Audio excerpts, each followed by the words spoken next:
desde el pitido inicial hasta el tumulto en el túnel de vestuarios. Lo que ocurrió entre Xabi Alonso y Vinicius Jr. en ese célebre y caótico, el clásico no va a quedar como una simple anécdota más en los pasillos del Real Madrid CF, sino como una de esas escenas de club que alimentan debates durante años. El escenario, un estadio entregado, un partido con carga simbólica, una victoria de los blancos por 2-1 frente a FC Barcelona que, de salida, parecía una fiesta triunfal.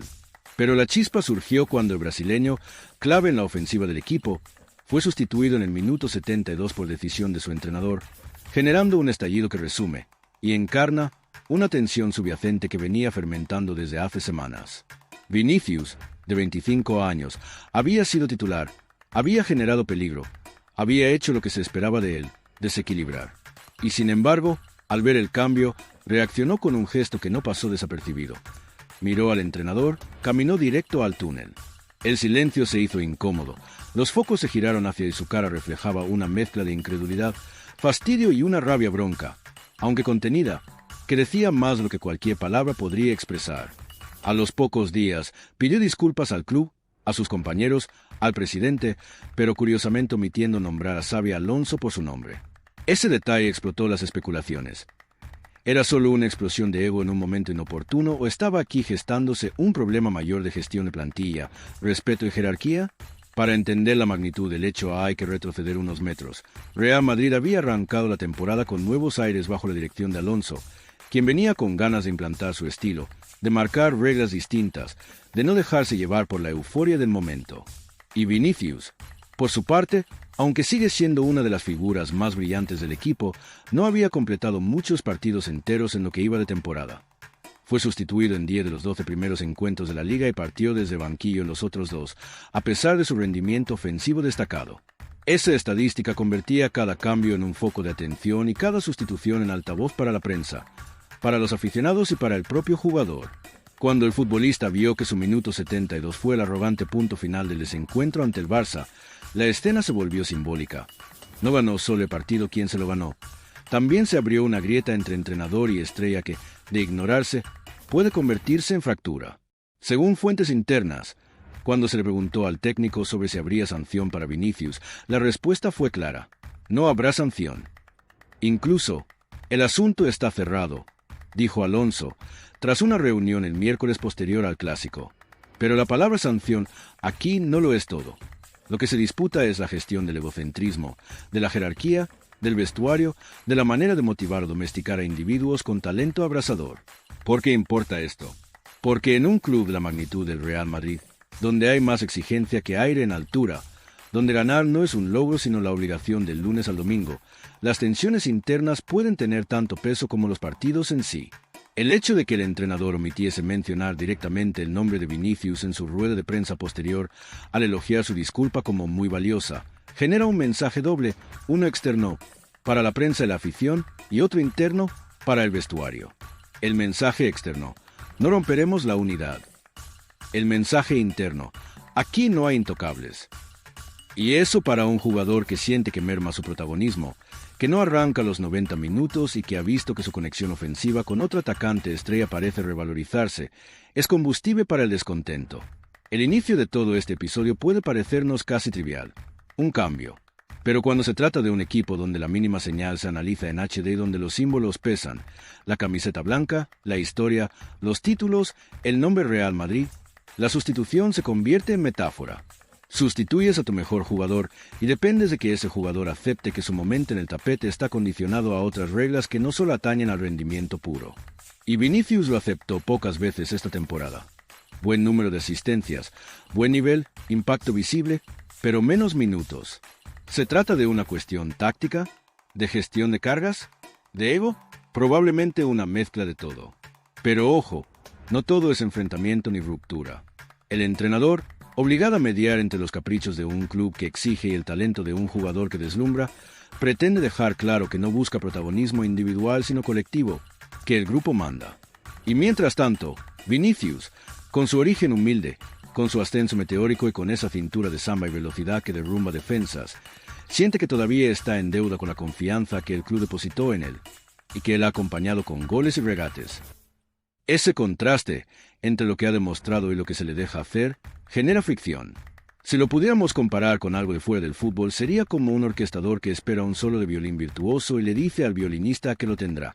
Pero no esta noche, quizá más adelante. El músico lo siente, porque sabe que puede romper el auditorio con su arco. Y cuando le quitan el solo a mitad de concierto, quizá irrumpa una nota disonante. Quizá no. Esa nota que Vinicius dejó al marcharse al túnel fue una advertencia. Puedo hacerlo y quiero hacerlo, pero quizá no en tus términos. ¿Y qué papel juega el club? Aquí interviene el presidente, aquí interviene la reputación, aquí interviene el equilibrio. Porque al fin y al cabo, el Real Madrid firmó a Vinicius, invirtió en él, lo convirtió en icono y en punta de lanza mediática. Le quedan contrato hasta 2027 y aún así su renovación está parada, fría, sin avances visibles. Eso añade otra dimensión al conflicto. No solo es lo que pasa dentro del campo el día del clásico, sino lo que se negocia detrás de escena. Un jugador que ve el futuro diluirse, que duda de su protagonismo, que posiblemente se siente injustamente tratado. Y un equipo que no puede permitirse debilitar el vestuario, que debe dar señales de fortaleza frente a sus rivales, pero también internamente. Tras el incidente, el entrenador dio la cara, repasó la situación ante los medios, dijo que la junta se reunió, que Vinicius habló desde el corazón, que el asunto está cerrado, que lo que importa es el partido que viene.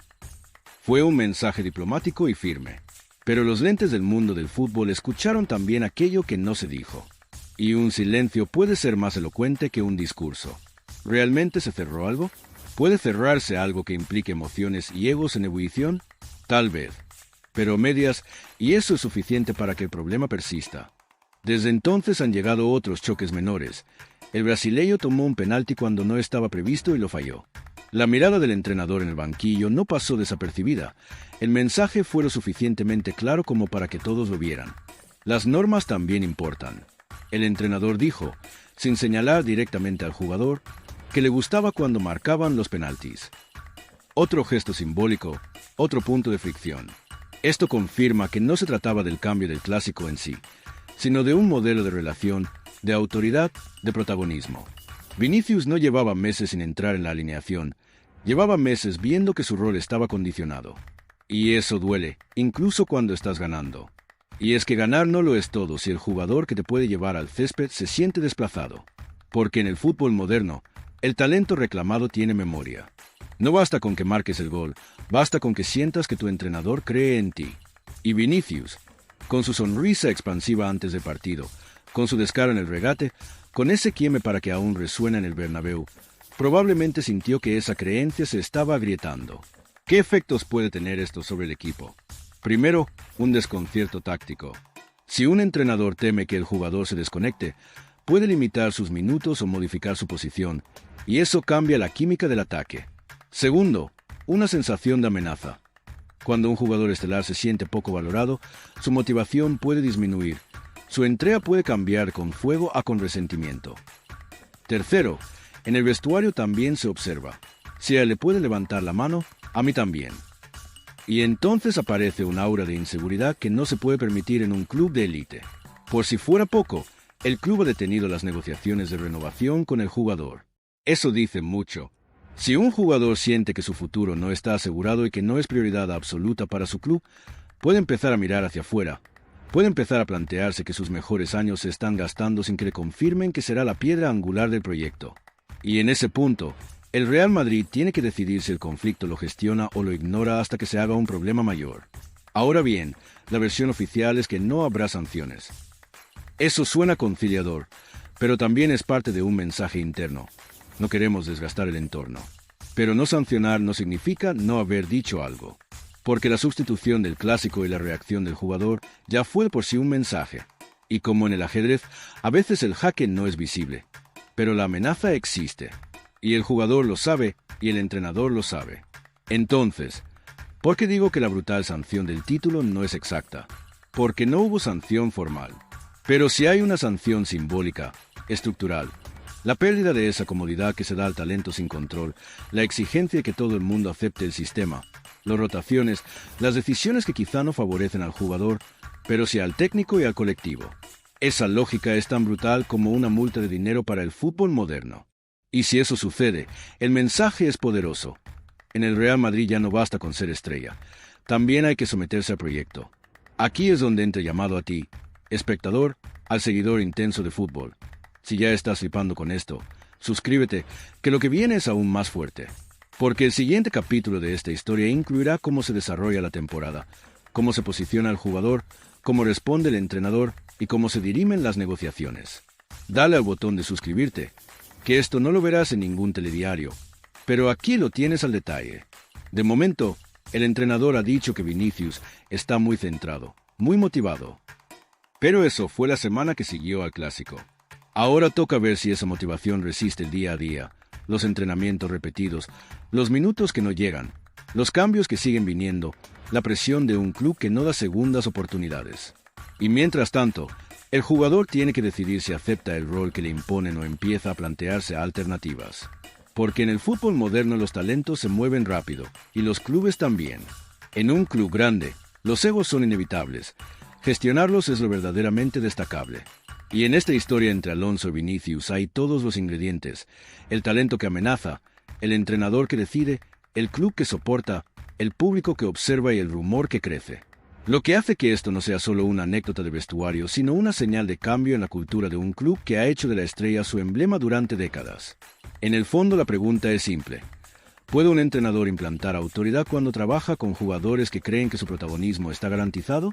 ¿Y puede un jugador de 25 años todavía aceptar la rotación si considera que su rendimiento no se ve reflejado en minutos? ¿Es el club el que decide o es la superestrella quien marca los tiempos?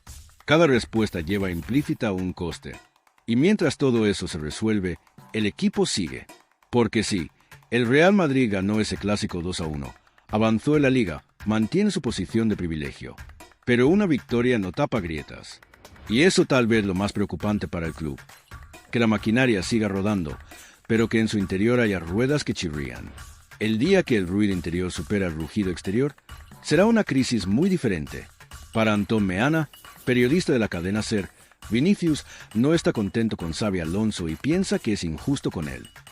Ese diagnóstico cruza el umbral del rumor y se hace concreto. Cuando un jugador cree que el trato que recibe no es el que merece, la motivación puede pasar de ansia a resentimiento. El club, por su parte, mantiene que no puede perderlo, que debe renovarlo para controlar su situación económica y deportiva.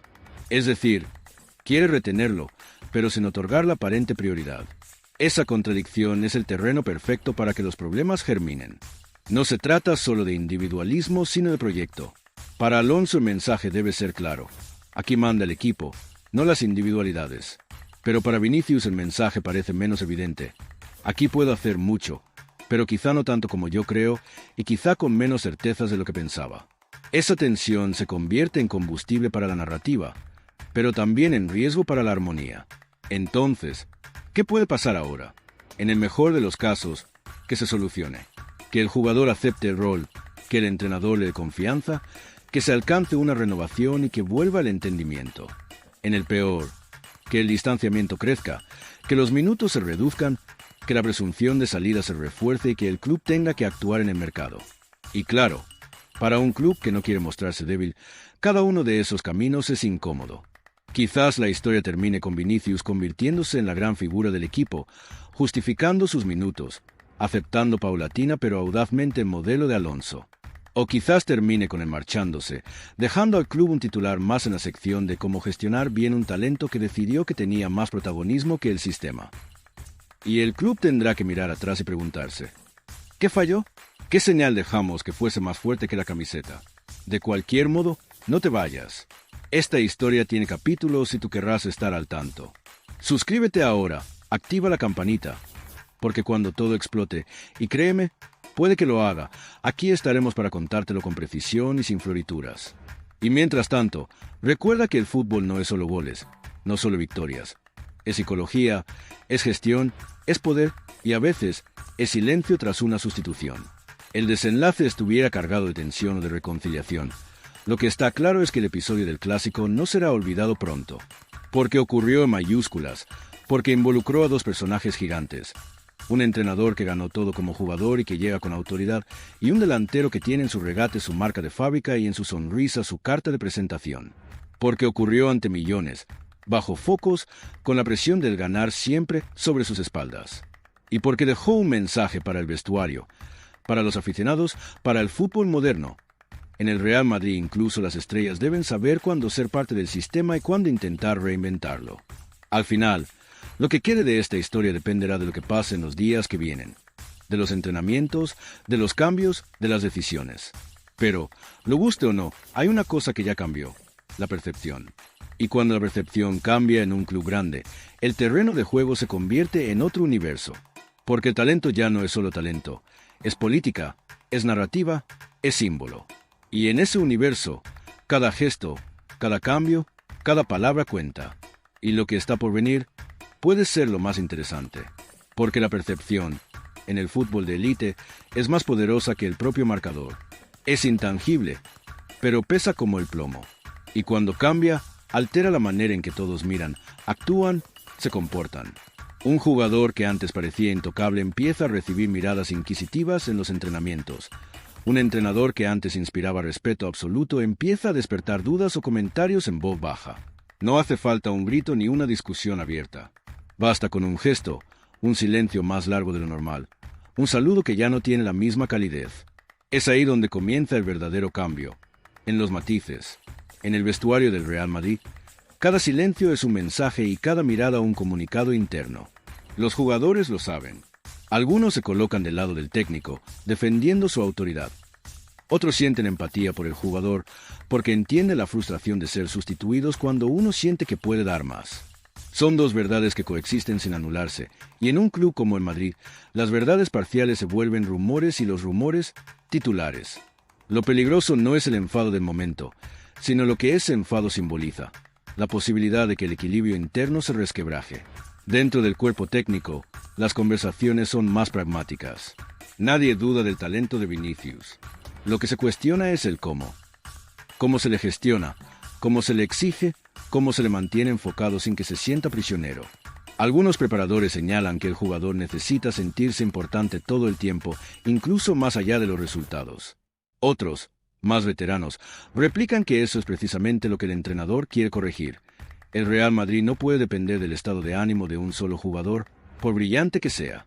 Y así, entre pizarras tácticas y sesiones de videoanálisis, se debate un asunto que poco tiene que ver con la táctica y mucho con la psicología.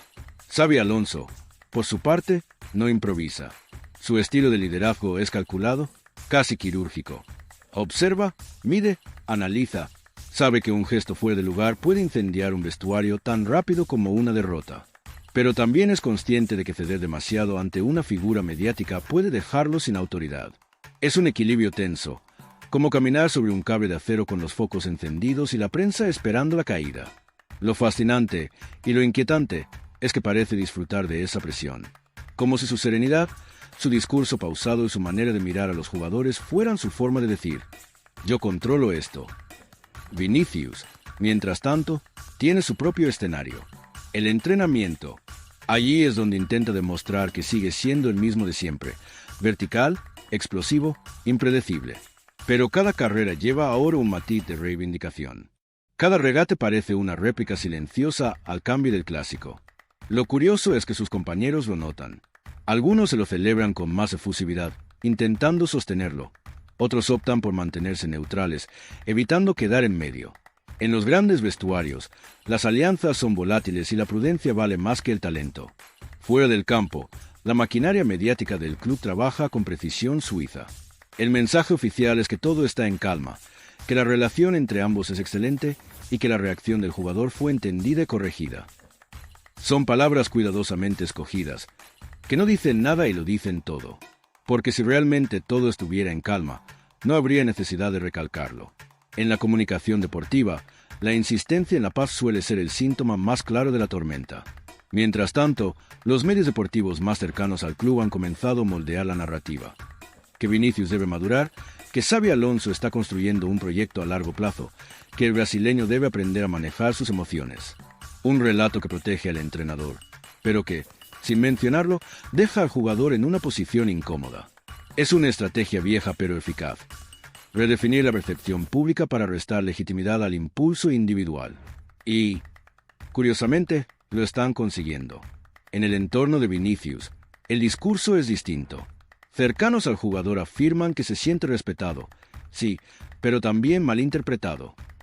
Que no busca protagonismo, sino claridad. Que lo que le duele no es el cambio en sí, sino la sensación de que no se confía plenamente en él. Que quiere ser parte de la idea, no un recurso circunstancial. Pero en un club como Madrid, la claridad rara vez es inmediata. La jerarquía no se explica, se asume. El público, como siempre, está dividido. Una parte defiende al jugador con pasión casi romántica. El fútbol es emoción, y si Vini se enfada es porque vive el juego. Otra parte aplaude al técnico. Hay que poner orden. El club está por encima de los jugadores. Esa dualidad, ese choque de percepciones, es precisamente lo que mantiene viva la historia. Porque cada bando alimenta al otro. Y aunque ninguno tenga toda la razón, ambos tienen algo de verdad. Lo irónico es que, entre tanto análisis y debate, nadie parece recordar que el equipo ganó el clásico. Ganó bien, incluso, pero la atención se fue con la sustitución, con el gesto, con la caminata al túnel. En los grandes clubes, las victorias a veces duran menos que los rumores. El triunfo pasa rápido, la polémica, no. En los despachos, sin embargo, se percibe otra tensión. Las negociaciones de renovación, congeladas desde hace meses, se han convertido en un tablero político. Cada palabra pública, cada alineación, cada gesto puede influir en el futuro contrato del jugador. Los agentes lo saben, el club lo sabe. Todos están jugando una partida dentro de la partida. El valor de Vinicius no se mide solo en goles o regates, sino en influencia, en lo que representa dentro y fuera del campo. Y en esa representación hay algo más profundo, la lucha por el control narrativo. ¿Quién define qué significa ser el futuro del Real Madrid? ¿El entrenador que impone disciplina? ¿El jugador que encarna la alegría y el espectáculo? ¿El club que intenta equilibrar ambos extremos? En realidad, es una pugna de símbolos, de poder y de discurso. Alonso defiende la autoridad estructural, Vinicius la libertad del talento. Y el Madrid, como institución, necesita a ambos, pero teme el exceso de cualquiera de los dos. Nada de esto se discute abiertamente. Claro, en público, todos sonríen, entrenan, publican fotos de equipo y frases motivacionales. Pero bajo esa superficie pulida hay pulsaciones distintas. El técnico se pregunta qué pasará si vuelve a cambiarlo en el minuto 70. El jugador se pregunta qué pasará si vuelve a reaccionar mal. El club se pregunta cuánto puede tensarse la cuerda antes de romperse. Nadie lo dice, pero todos lo piensan. Lo más interesante, quizá, es que esta historia no tiene villanos claros. No hay un culpable, sino una colisión de personalidades. Xabi Alonso, con su obsesión por el control, representa la nueva escuela del entrenador que quiere construir estructuras sólidas. Vinicius, con su intensidad y carisma, representa el instinto puro, el talento que se alimenta de libertad. Ambos son necesarios, pero difícilmente compatibles sin fricción. Y en esa fricción se forjan los equipos campeones o se destruyen. Esa es la paradoja del Real Madrid. Vive del talento, pero sobrevive gracias a la disciplina. Si se rompe el equilibrio, el brillo se apaga o la estructura se desmorona. Lo que ocurra con Vinicius y Alonso será, más que un episodio interno, una declaración de identidad. ¿Qué tipo de club quiere ser el Madrid en esta nueva era? ¿El que protege la genialidad sin control o el que impone el orden aunque duela? Lo cierto es que cada jornada, cada entrenamiento, cada cambio, es ahora un microcapítulo dentro de un relato más grande. La percepción ya cambió. Sí. Y cuando eso pasa, no hace falta avanzar en el tiempo para que la historia evolucione. Basta con quedarse quieto y observar cómo cada gesto, cada palabra, cada silencio empieza a adquirir un peso distinto. Porque el conflicto ya no necesita acción. Se alimenta solo, con la mirada de los demás.